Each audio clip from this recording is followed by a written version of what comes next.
Today's guest is Mandy Obrien of Bombards Body Language. Mandy is a fascinating individual, and I wanted to look her up when I saw her work online doing body reading. Now, over time, she's been a little bit controversial and actually was thrown off of YouTube with her original channel. We'll go into that later. We also talk about a previous guest, Professor James Fallon, whom she did a reading on, and her observations are quite fascinating. I hope you guys enjoy this episode. I did actually no editing whatsoever because I wanted Mandy's message to be clear and for there to be no changes or anything else out there. So I present to you, Mandy Obrien.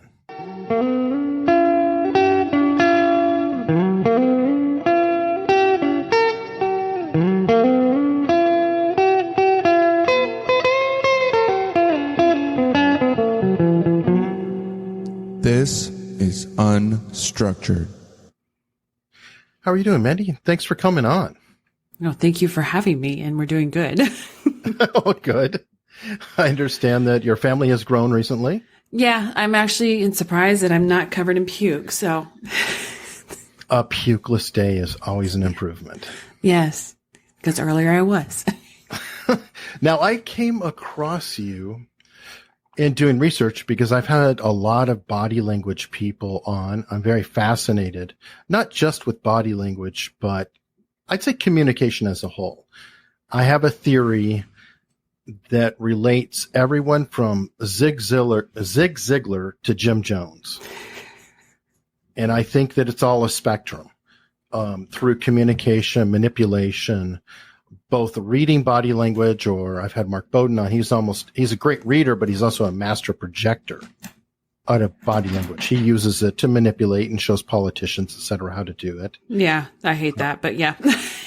Well, I mean, it's what he does. He's an actor, and it's kind of funny where people come from. I've had Chase Hughes on. Chase Hughes, he ran prisons in the Navy, so he's very law enforcement oriented. A lot of body language people seem to come from a law enforcement side, and their trajectory is a little different. So it's very fascinating to me about how the different paths go. And then reading body language goes hand in hand with negotiation and interrogation. Yeah. Because is it working? Can you tell? I don't know. Do we push that button or not? And that's where projecting actually is useful as well. I think you'd agree. Yeah, I do agree with that on that one. Something about swindling people just rubs me.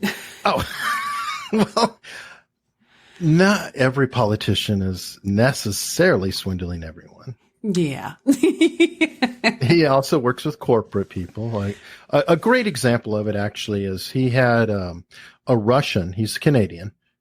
He had a Russian who came from the Soviet bloc, and he did not get along well with other people because they would say things like, "Oh, what are you doing this weekend?" Vlad. I'm going to use Vlad because, why not be stereotypical? Yeah. And he'd kind of glare at them or not say a word, because in Russia, you don't say what you're doing over the weekend. That's stupid. Somebody may show up to your house. What if you're having a birthday party? A relative may get brought in. It is, a completely different environment. But here, you add that with a Russian accent, doesn't go over well. No, it doesn't. I can see fixing him. So there you go. And so culturally, he could work with him and, like overnight, help to transform him. Now, your specialty, I'll have to stop talking soon, is to read video, it appears, of not just politicians, but anyone. Yeah, pretty much. And what drove you into this?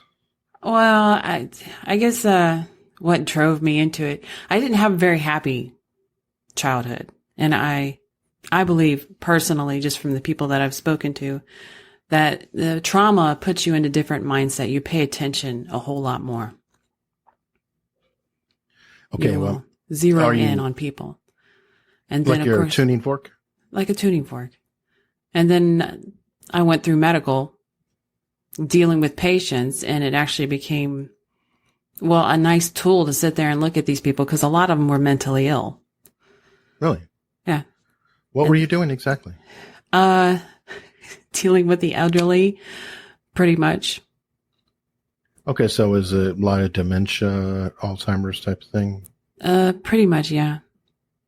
Oof. Then you'd get the other problem to that is we got a lot of homeless in too, because it was the only way for them to get off the streets. And if you had a really good social worker, but there was no housing for you, they would figure out a way to use one of your disabilities to get you into a permanent home. So then, Of course, then you got the mentally ill. Okay, so how long were you doing that? For too many years. I don't want to get too much into it because you know how the trolls are. Trolls, okay. I don't want to narrow anything down. I understand. I believe you worked in law enforcement for a spell? Very short spell. That was before the nursing. And just beat cop or? Just that. Okay. It wasn't my forte, so to speak, and I had met someone and moved on with my life fairly quickly. Okay. It's interesting you brought up the medical.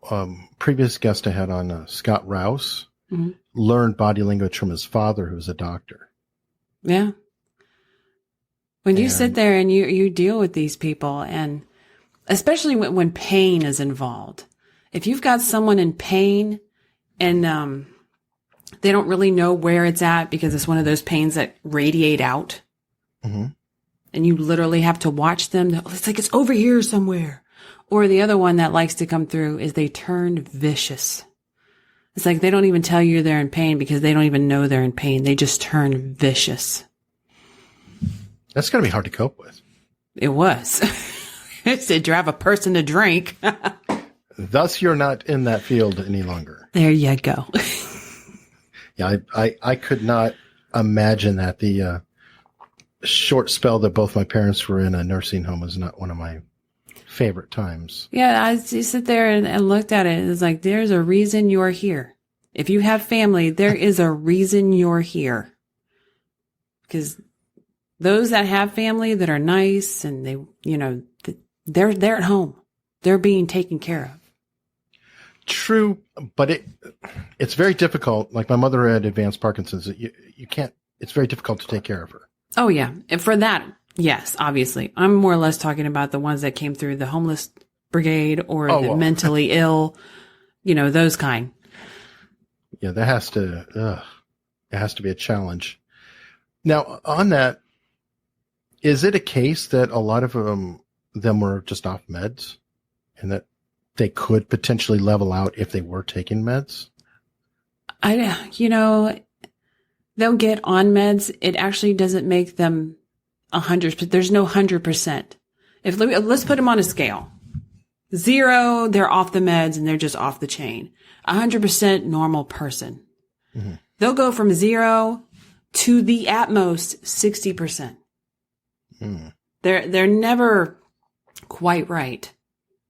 They do not act normal. And even when they're on the meds, when they're off the chain, they're just attacking everything and anyone. When they're on the meds, I swear some of them, depending on what their medical was, their mental state, it was like they would just honed in their psychopath.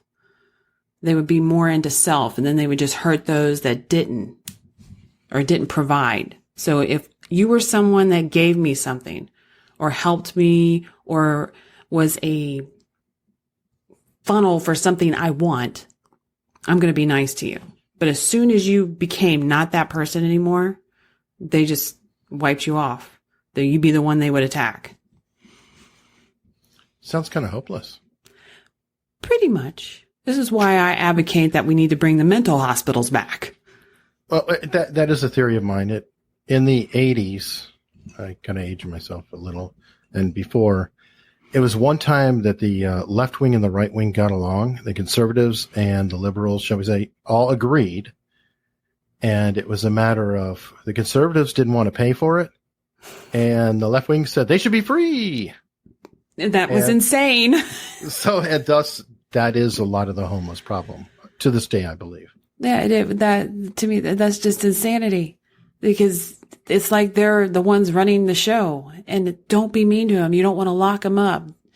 They need to be locked up. And I don't mean in a sense of chaining them to a bed, but these people don't function well in society. You've set them up to fail. They're homeless. They're sleeping in the streets. They're doing drugs. They're catching diseases because of the drugs. You haven't set them up for success. Yeah, and they're not getting better. No, they're not.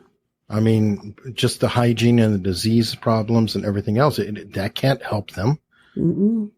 And even in a facility type environment, there's going to be problems. There's going to be attacks because they're mentally ill. And it's going to be, some of them is not going to be pretty, what you have to do to either protect other people or themselves. And I think people need to get over that hump. Some people just bite themselves. I mean, I've seen one individual literally bite a chunk out of themselves. Wow. That's with meds.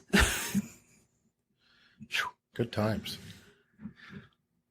So from there, I guess you're a mom primarily, right? Yeah, pretty much. Now I'm just a mom. I'm not just a mom. I mean, No, yeah. I'm just a mom on a crusade to have the world wake up and start looking at people to be people and not in a drone society anymore. okay. And is that the mission of the channel? Yeah, I guess pretty much. I want people to wake up, start looking around. You know, we've gotten so used to staring at screens that people don't really read each other anymore. They take offense to everything. It's like they look at that 1 through 10 on what's your pain today scale, and they can't figure out anything outside of the smiley faces and frowny faces. That's true. And that's something that I've come to realize is that a lot of what you do, we're wired to do naturally. Mm-hmm. And well, probably as soon as 300 or as recent as 100 years ago, we were probably doing it. Yeah, people. Oh my gosh, you watch the shows, because many people sit there and sent me the old timey stuff, like way back when. People read each other. And if you listen to them speak when they would have speeches, they would talk about it. There was one I was watching of Reagan, and they were talking about how they knew when whatever delegate they were dealing with was getting bored. He would start staring at the ceiling and tapping something.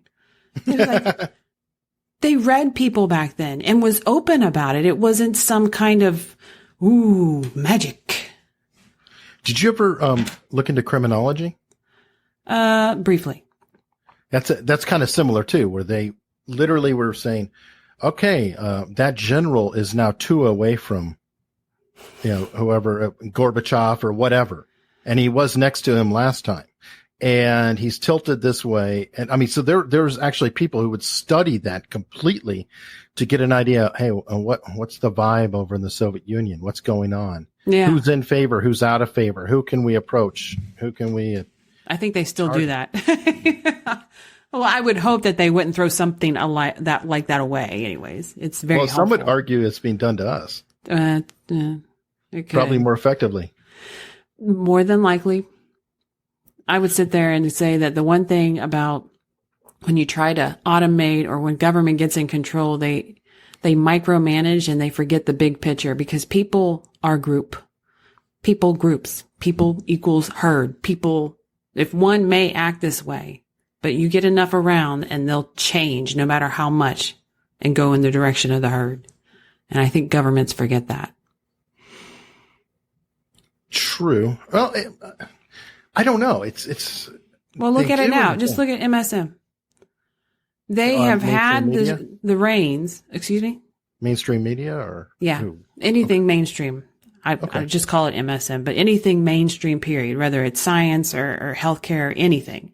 Mm-hmm. It used to be that the talking heads at the top, the ones that you went to university, that were everyone in your mind would say they're the ones of authority.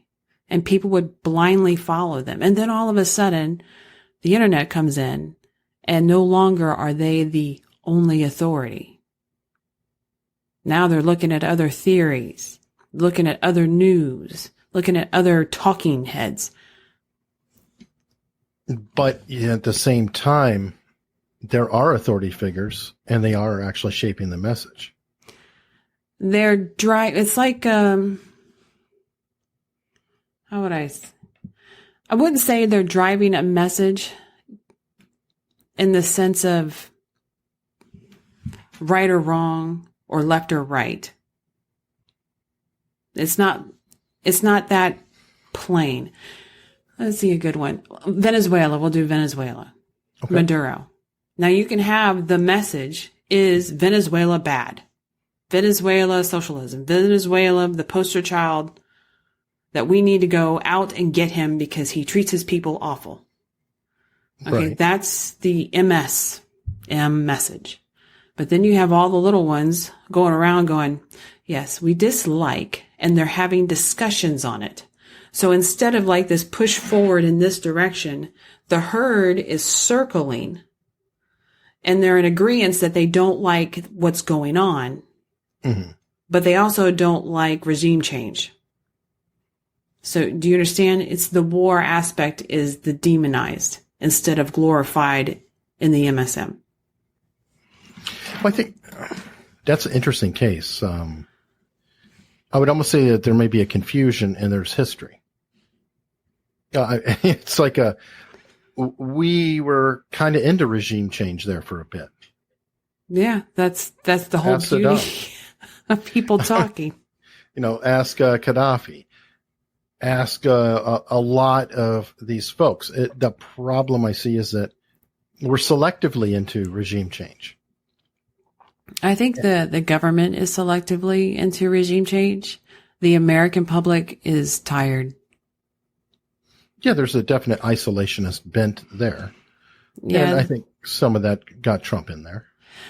Probably. I mean, as a mother of a Marine, I don't want him over there dying. It's like, unless they're attacking us, I really don't care. I don't want him over there. So on that, wow, we're definitely going different paths here. I do feel the message is being controlled, and it's not necessarily by government. And you've been a victim of this. It's not. Jack Dorsey is head of Twitter. Twitter is a, quote, public-private organization because they're owned by shareholders, but it is a corporation, a private entity, and they damn sure are shaping a message. Yeah. By banning people and allowing others, that is shaping. Yeah, and I'm kind of, I don't really disagree with what they do with their platforms. And to me, that just goes into the basic freedom that this country gives, that if you have, your business, you run it the way you want it. If you run it into the ground and you scare away all your customers, well, that's your problem. I think we get into the part where you limit any other social media rising up by whatever means you do it. That to me is a big no-no, because then you're monopolizing it, and that goes against our laws regardless. You cannot be a monopoly. But I don't blame Jack Dorsey for doing what he does in that aspect. But I also don't like the fact that no other social media can rise up because of the monopolism. Which is enabled by him. And let's be honest, he has taken advantage of the situation. He's out there trying to do it. You've suffered directly from YouTube. Oh, yeah. I don't like that either.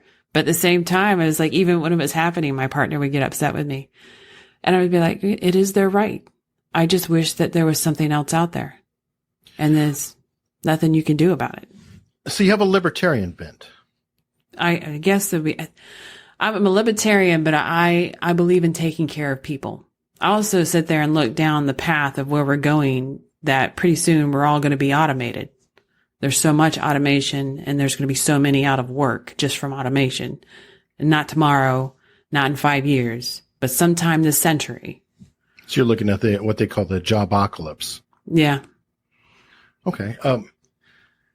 I'm very curious about it because I can understand the libertarian side of it, but then I also see the other situation where the network effect has taken place and has been supported and endorsed.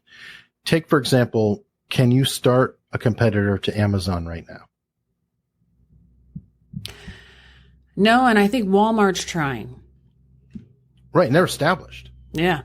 I mean, Walmart's been around a long time, and they're flailing. And the problem with Amazon, and why I bring that up, is people think of Amazon as, oh, they sell a bunch of stuff. Yeah. But Amazon is also S3. And if you've ever heard of Dropbox, if you ever heard of all the startups, they're all running on S3. So Amazon sees, hey, who's using our server stuff? Oh, let's get into that business. Hey, ring.com. Ooh, a lot of traffic going there. We'll buy them. See, that's that monopolism that I don't like. And I think that is our government needs to take a hold of that. Well, and therein lies the issue. So when you're talking about a business should be allowed to do whatever they are, well, they've already been assisted to get to this level and everything else being tamped down. So how do you mitigate that? Facebook and Instagram are the same company. All these people are saying, you know what, I'm getting off of Facebook. I'm just going to go on Instagram. Genius. You know what? You talk about that, and Gab. I'm on Gab too, and Gab is probably one of the ones that isn't any of those. That's the hate site. Remember? Yeah, I know it's the hate site. Because but at the same one time, guy who was also on Twitter was on Gab. Well, the guy was crazy, but he's also on Twitter. But it's very interesting because Twitter is established, and so they say he was on Gab. And Gab gets a black eye. It's not necessarily fair. No, it's not. It's not fair. I think but we're also dealing with inflated numbers too, and the bots. Sure. I've sit there and looked at some of these accounts, and it's like you look just at the numbers when they got a really good retweet, and then they have something just as good, but there's nothing there and it just says something's not right. And all I can think of is that's their advantage too. But I think also the monopolism is in that. I can't really speak on what will fix it other than all politicians need to be on all social networks and retweet or share the same thing across every one of them, regardless of what site it is. Well, and okay, that's an interesting point. And we'll segue into it. You and I, before we got on, were talking briefly about how there's a very tribal situation going on. And a lot of people who are kind of, shall we say, bad actors. Well, every villain is a hero in their own story. Yeah. So they don't necessarily think they're doing a bad thing.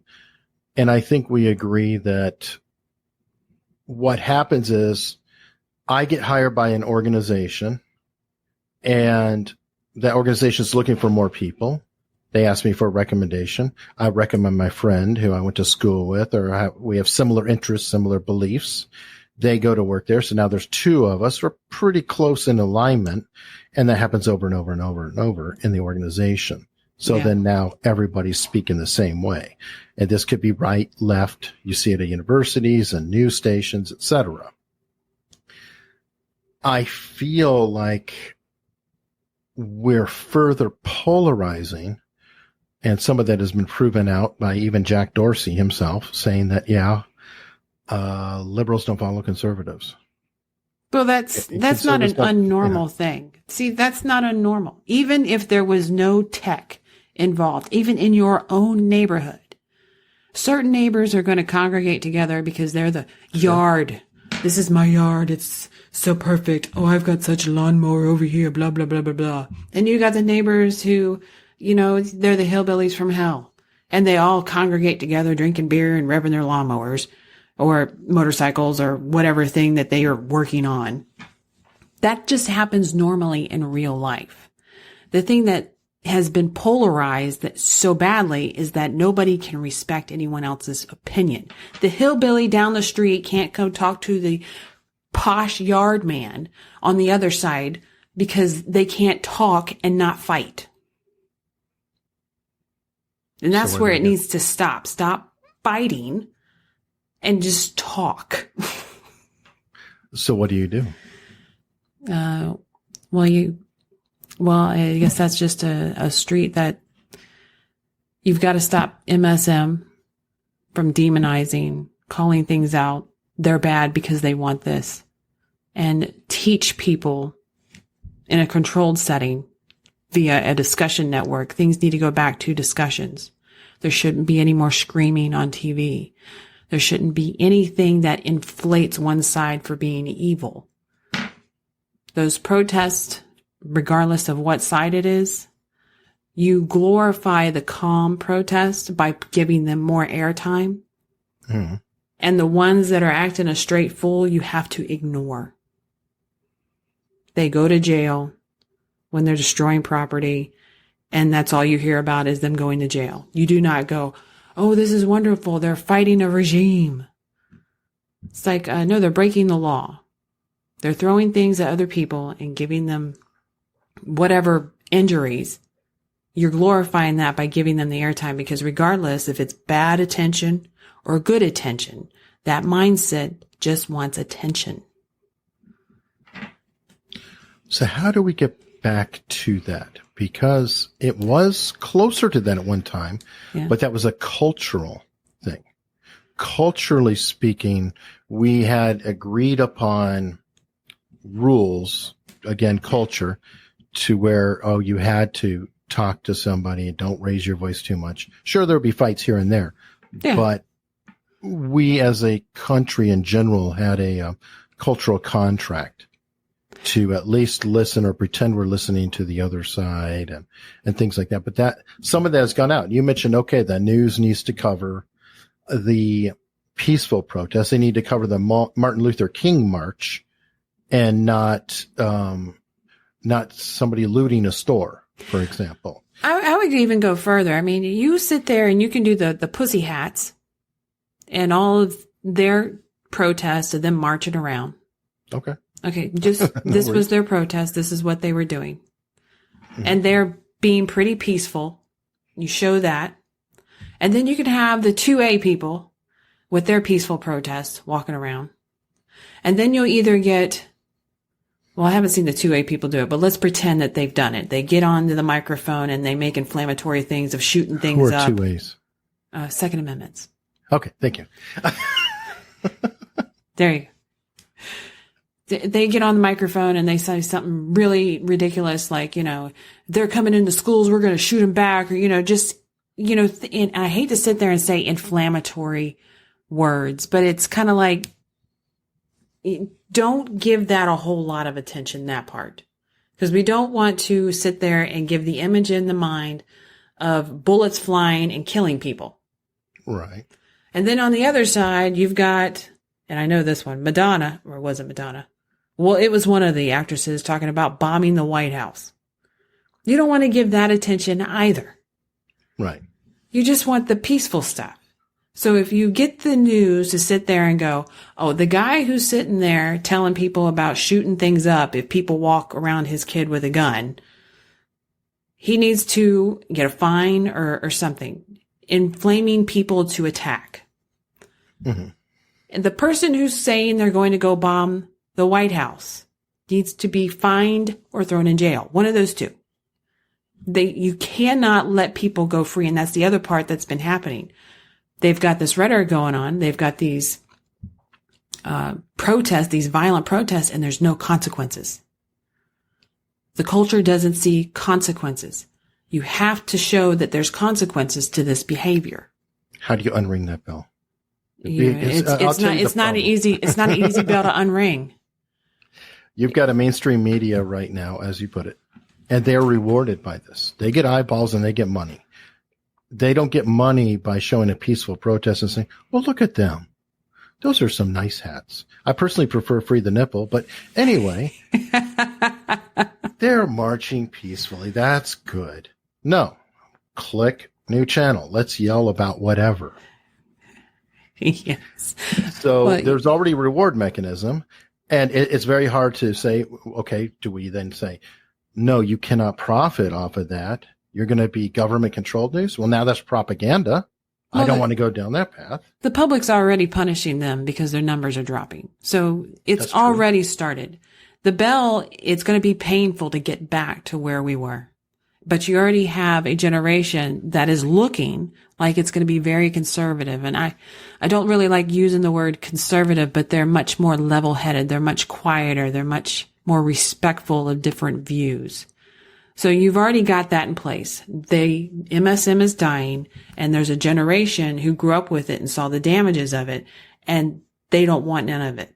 So it's going to be easier, but it's going to be a very long road. And one of the things that has to happen now is consequences, so that they sit there and, well, one, they don't lose hope. And two, it helps them when they start raising their own children to raise them in the culture that they're comfortable in anyways. A friend of mine has a saying that he quotes. It's not his, he quotes it, but I think it's true. And it's science moves forward a graveyard at a time. Oh my gosh. You know, when I was a kid, you say that. I read an old encyclopedia. It was like this long of, 27 books, the old encyclopedia. I was old enough to have one, yes. Encyclopedia Britannica. Yes. And then I read the newer versions. And it was, oh my gosh. Mm-hmm. Yeah. Yeah, they're behind. Well, the key on that is, I think, culture too. Yeah. I mean, there's a lot of set feelings. I mean, there's still problems out there. And as each generation dies off, we kind of slowly shift, slowly move the ball. And you mentioned mainstream media dying. I think that is a case of alternative media, but it's kind of like, you remember the worry about the cord cutters for the cable companies? Oh, yeah. Well, it's really not the cord cutters they had to worry about. It's the cord never havers. Yes. Because what is happening is the older crowd is dying off, who all had cable, and the, quote, kids coming up never got it. Yeah. That is, oh my gosh, that is so true. And then you look at it, how it's happening. I mean, I get my TV and there's apps all over the place for free TV everywhere through the internet. Oh, sure. So you don't even need that. So the only thing that's tethering people now is the internet. And that, I mean, without if the draconian rates went down, I remember the days that it was like, I got to get off my iPhone and get onto the Wi-Fi because it's driving me crazy. Yeah. There are times now I have to flip it off of the Wi-Fi so I can download the stupid video because the Wi-Fi is terrible. Yeah. So it's completely reversed. I mean, LTE is incredible, and we're looking at 5G coming down the pike. If we could find a way to price that out or be really competitive for real, yeah, then the wire could go away. And the internet prices today are they're insane. I'm looking, close to $200 just for my own bill, just for internet. And that is because it is a regulated industry and it is being held up. Mm-hmm. If I want to move in with another carrier to compete, I can't. No, it's squeezed out everywhere. Yeah, I mean, I'm fortunate. I'm on Fios. Oh, I've never even heard of them. It's a Verizon, actually, but it's fiber. All I've ever heard about, even in Tennessee, was Cox. Oh, we had Cox. I had Cox too. And they're the rudest company on the planet. Except for 3 years ago, they started to get really polite when Fios moved in. I was sitting there, you talk about Cox like that. I was about to send you an email through my data on the phone because the internet's been going on and off all day. I was like, oh, I don't know if I'll be able to do this. Darn thing keeps going off for like an hour. Okay, well, we better take advantage of what we have. So wait, let's spin into that because I want to talk body language. I want to talk basic methodology. You got into it kind of intuitively as a kid and then just sort of carried on. Have you read up on it? Have you done a lot of studying on it? Not on the body language. I never read anyone's book.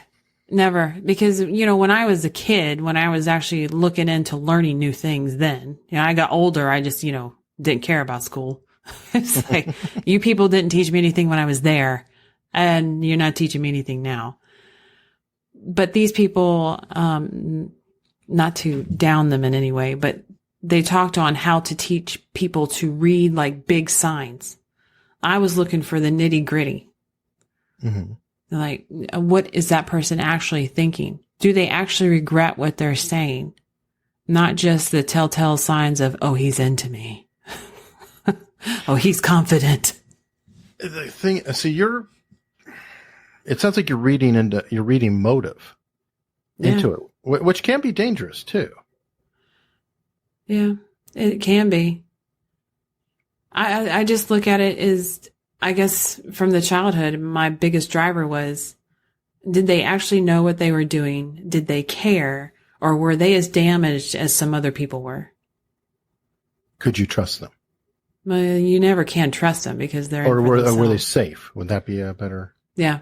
Safety, or how safe. It's like, how safe are you next to a snake? Are you safe next to a snake about 5 feet, or are you safe next to a snake who is in a cage? I'll take the cage every time. Yeah. And but then you got to identify, are they a snake? True. And on that note, a previous guest of mine, you actually have done a reading on, Professor James Fallon.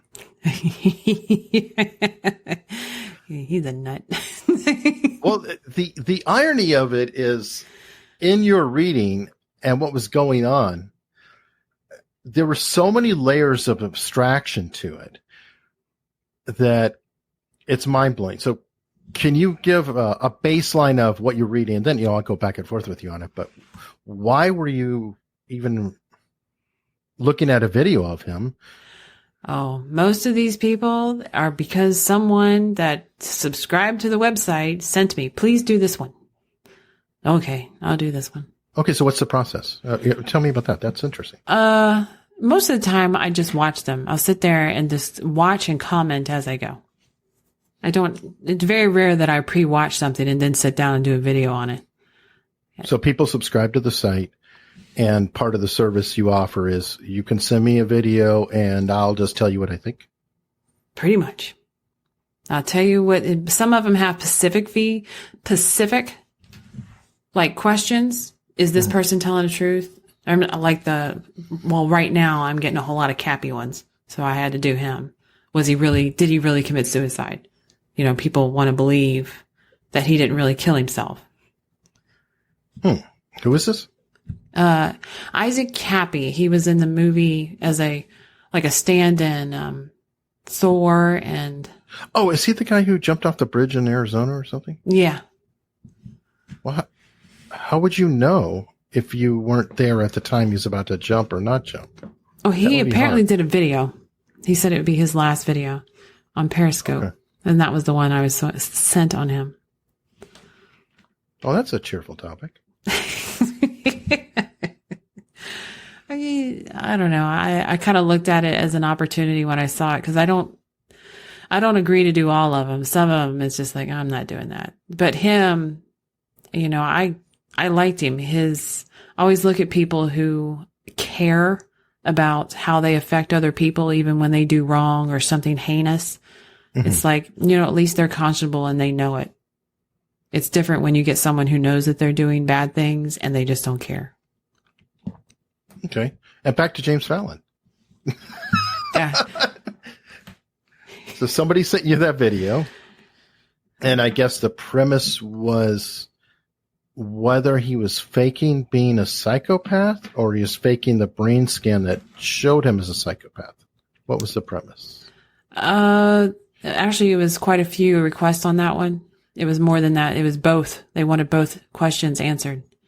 Was he faking it, and is he really a psychopath? Well, yeah, he did something pretty weird. And I'm looking at him. He faked it. How? I don't know. I just know there's some deception in whatever that is. It's like looking in the window and the picture is cloudy.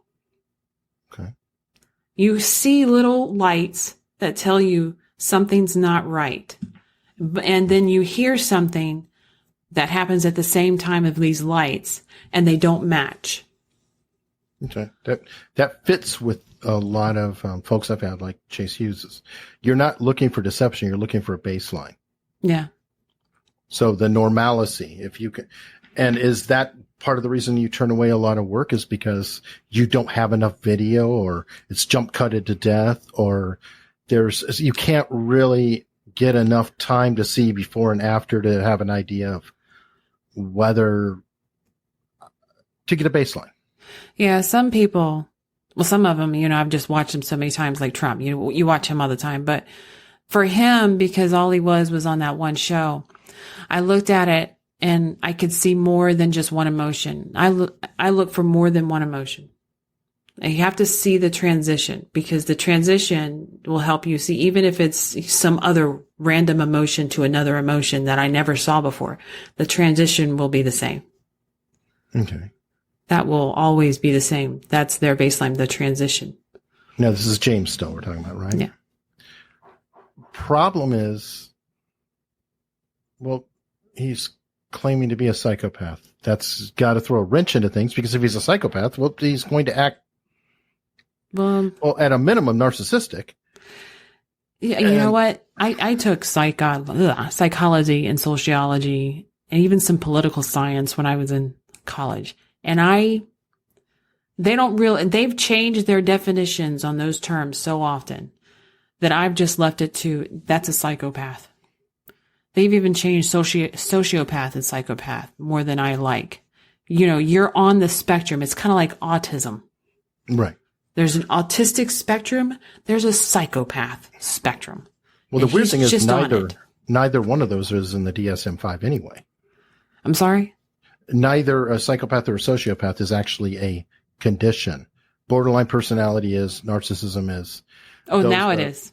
Now it is. Psychopath, I don't think it's. No. I mean, like, that's how it is now. That's what I mean. They've changed it through the years. And their definitions, when I sit there and look at the new definitions now, because narcissism didn't used to mean what it means today.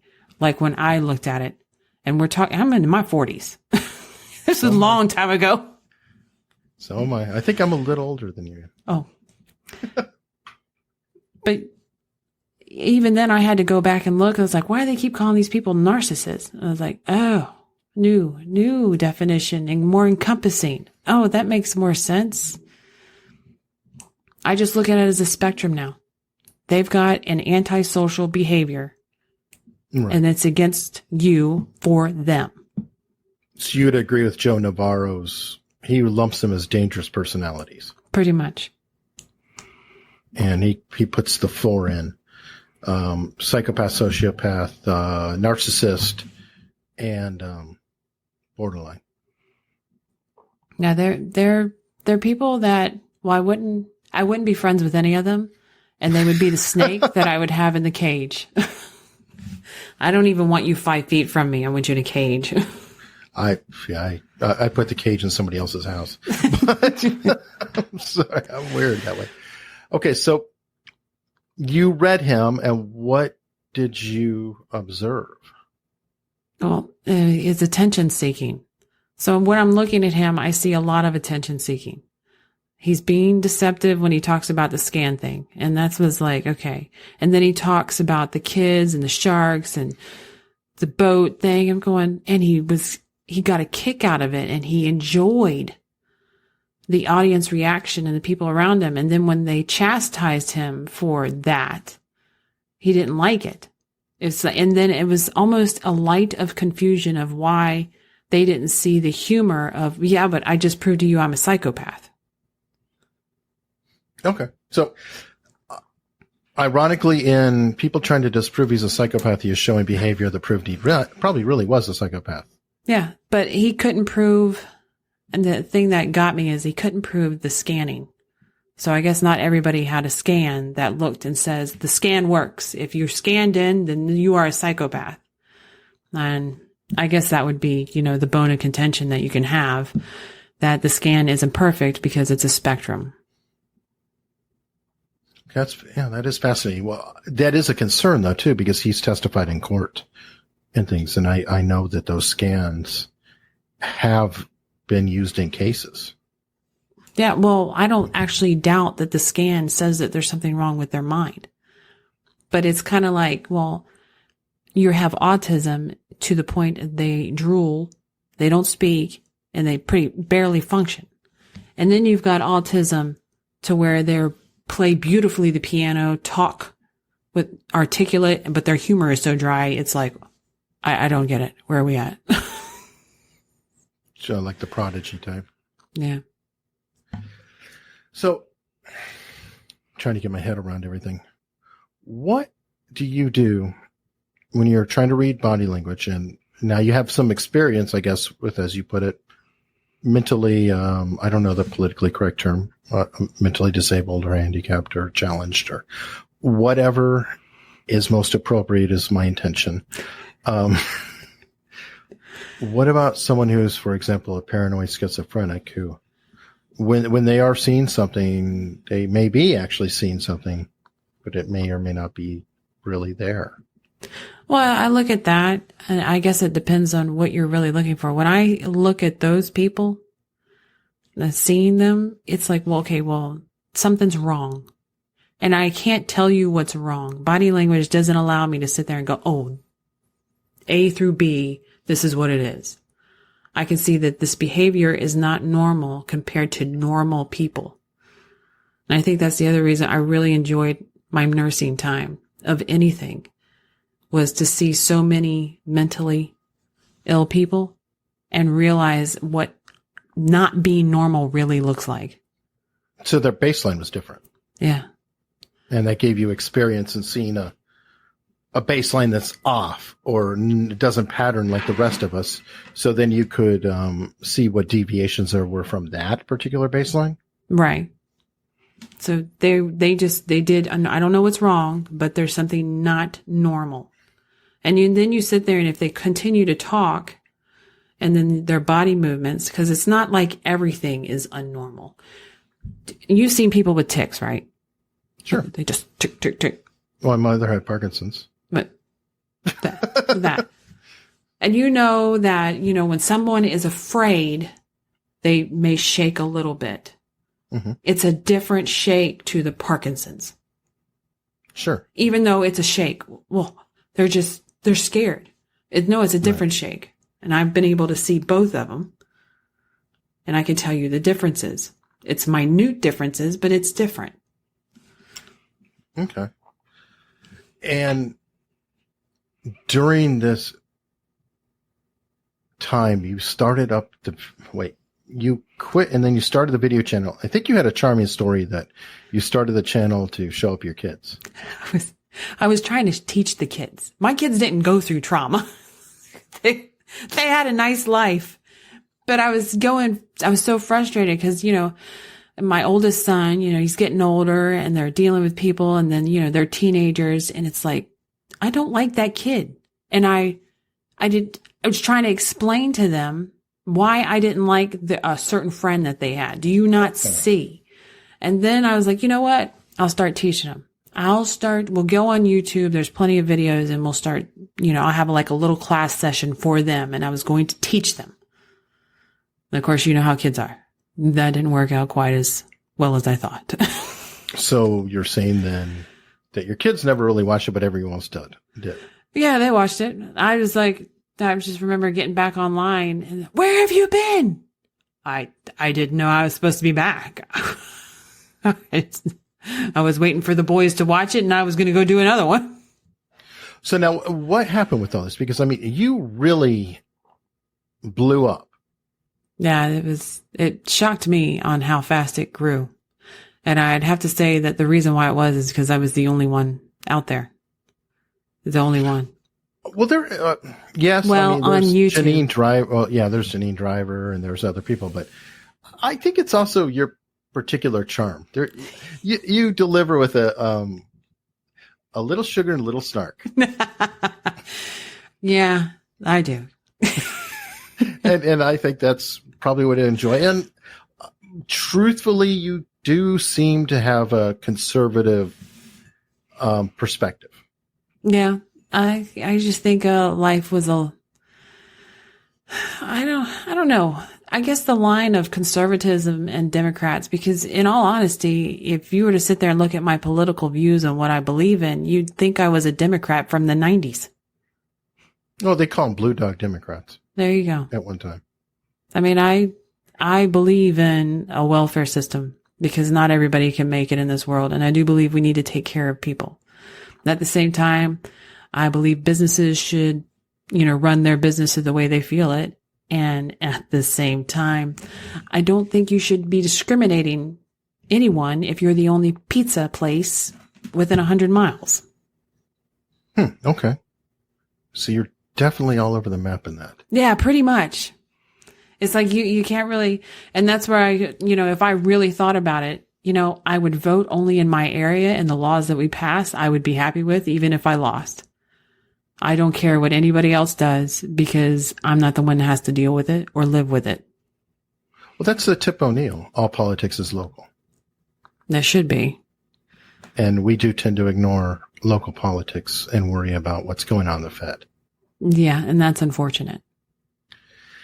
But you ran into, okay, so you had your channel, you blew up, and then 2018, what exactly happened? What the hell did I do? I did a David Hogg video. And the sad thing was I was actually defending the kids that were, I say David Hogg, but I was defending the kids because it was all the high school kids. It wasn't just David Hogg. What exactly? I mean, it was the shooting at the, Parkland? I don't remember the name of the school. Parkland. And I was saying, these are kids. Kids are immature. So they smile when they're stressed. And that's what you're seeing. Because everybody was saying, oh, they're laughing and smiling. Well, one, they're not laughing. They are smiling because they're stressed, because they're children. And that's what children do. Okay. And I got to David Hogg, and I was like, he's in portrayal as your future politician right there. I wasn't actually completely nasty to him. I was just sitting there thinking something really wrong with that one, because his brain is too mature to be with the children. So he's too calculated. With the children, period. I was just they've lumped him as a high schooler, and he's way more mature than they are. No, okay. And I found that off. And then all of a sudden I got a strike for him. I got a strike for a video that had been struck and had been put back up because they said it was fine. And then they struck it again. And then a strike for another video that had been up there for quite a while. It was like, what's going on? And they just kept taking David Hogg down. It was like I kept fighting and kept appealing until they finally got me off. And so they shut down your whole YouTube channel. Shut it all down. And that had to actually be a loss, because you were big enough to be pulling monetization out of there. Yeah, that was, I think I almost had 300,000. I don't remember the number anymore. My partner opened a YouTube channel later, and I was wondering, what are you doing? He was in UK at the time. He's here now. And I opened the YouTube channel. I didn't want to tell you. I was like, do you care? No, I don't care. That's body ghost or something like that, right? Yeah. Body language ghost. I was like, well, good luck. If you get to keep it up, good luck. So, okay. So then you moved, were you already building your own site and your own infrastructure at that time? Yeah, pretty much as soon as the strike started happening and we were looking around at everybody else who was getting flagged and taken down, it was like, we need contingency plans now. Now, I will say you probably maybe brought a little bit more fire towards you. You appeared with Milo. Yeah. I like him. I do. I don't like some of the people he hangs out with, but I do like him. One thing I noticed, I went to watch that video and it doesn't exist. Really? Or the podcast. Only the little short segment. But when I went to find the podcast appearance, the day after is there, the day before is there, but that day is gone. Probably. I'm not a big friend with his individual friends. Roger Stone. I don't like him. Okay, well, he'll be in prison soon. Thank God. So you know Roger Stone? I don't know him. I've watched him enough. I don't like him. He's got this telltale signs of that snake that needs to be in a cage, thrown down a hole, and the key never found. Okay. So do you hang out in right-wing circles, or you just kind of We are on our own. We don't hang out with anyone. We don't hang out with the left. We don't hang out with the right. We hang out with our neighbors. That's who we hang out with. To me, you put yourself in those circles and that's all you talk about, then you limit your own thoughts. It's a small world to be limited that way. I mean, if you were to sit there and go find out who I hang out with, we don't hang out with anyone in Oklahoma because we're leaving, but like it's a big secret. But it would be the garden club or the beekeepers association. We're just normal people. Okay, well, that's good. I'm really glad I got the opportunity to find out. Okay, one, your politics seem to be all over the map and not necessarily one specific direction. You seem to be more worried about, I don't know if I say big picture things. Yeah, I worry about, down the road. I worry about where, not necessarily where the country's going, but, because what big government does in the end, the little guy really doesn't feel that much unless it's economics. Because, what are you going to do? Like, you almost come off as a mom. Oh, shit. Where'd that go? Well, Mandy, this has been fantastic. It's great to, learn a bit about you. You've been sort of a mystery out there. For those of us who dare and want to learn more, where can we find out? Well, you can call me. You can email me on my site, Mandy@bombardsbodylanguage.com. Or you just go to my site, bombardsbodylanguage.com. I'm there. Or the YouTube, as so many like to go to. The ghost, he tells me everything. Anyways. But they're shortened videos. So you get the longer videos on your site, right? Yeah. He's protective of his YouTube. Well, no, that's good. So then they need to go to the site if they want to see the full video, right? Yes, they do. Well, fantastic. Well, Mandy, thank you so much for coming on. Thank you. Thanks for listening. And if you like what you heard, please consider subscribing for free. And I mean for free. It is always free. There's no billing, anything else. You can subscribe in your player of choice, which is probably right in your hands, or you can go to unstructuredpod.com, and there are plenty of links there. Thank you so much. And in the spirit of sharing, here's a couple more shows you may want to check out. What do you have when you want to combine two words because you're too lazy to spit them both out? A portmanteau with Eric Hundley.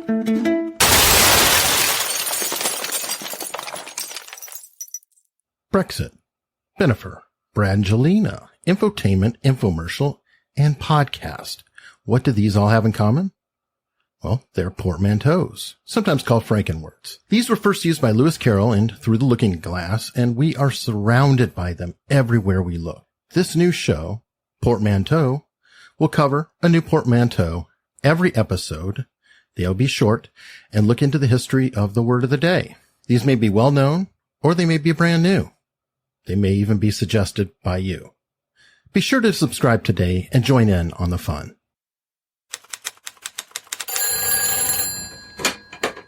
Mr. Hayes' office, how may I help you? Andrea, it's Marilyn over at Kennedy Parker Construction. Hello, Marilyn. Would you like me to connect Mr. Parker to A Mr. fish Hayes? surrounded by sharks. A secretary cursed by desire and ambition. Introducing The Diarist by Donna Barrow Green. The Diarist, an addictive psychological thriller, satirical, suspenseful, and full of twists. Available on iTunes or anywhere you get your podcasts. Yes. I'm sorry if I've hurt your feelings. Or if something I've said has led you to believe I think you're incompetent. It's just been so long since you've given me any encouragements or compliments on my... Andrea, I do notice you. I like that blouse on you very much. You look very pretty just as you are right now. Oh, well, It's very pretty on you. Thank you. What sort of fabric is it? It's silk? It's lovely. You have excellent taste in clothes. I notice. Would you mind removing your cardigan?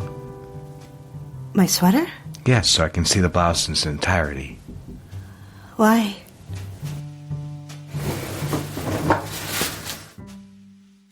I like it very much. You see, I do notice you. You know that, don't you? I don't have to tell you I notice these things. You know when I like something, don't you? I don't know.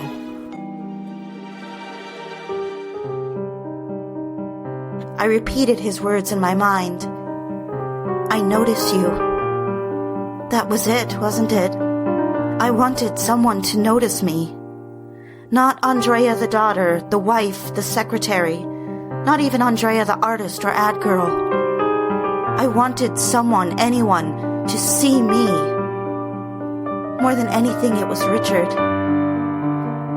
Please don't think unkind of me, dear reader.